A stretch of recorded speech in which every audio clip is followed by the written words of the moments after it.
क्या कर रही हो सीमा तुम?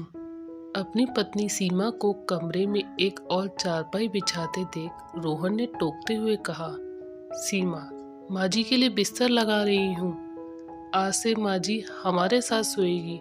रोहन, तुम पागल हो गई हो क्या? यहाँ हमारे कमरे में, और हमारी प्राइवेसी का क्या? और जब अलग से कमरा है उनके लिए तो इसकी क्या जरूरत? सीमा, जरूरत है रोहन।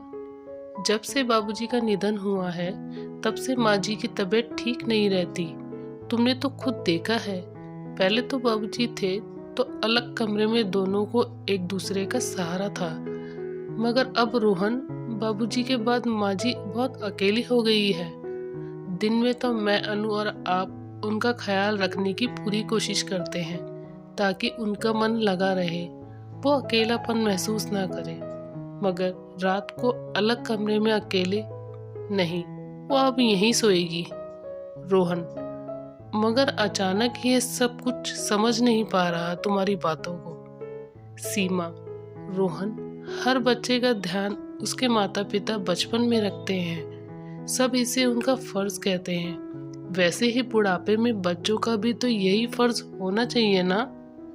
और मुझे याद है, मेरा तो अपनी दादी से गहरा लगाव था, मगर दादी को मम्मी पापा ने अलग कमरा दिया हुआ था और उस रात दादी की तबीयत खराब हुई और वो सुबह उठी ही नहीं।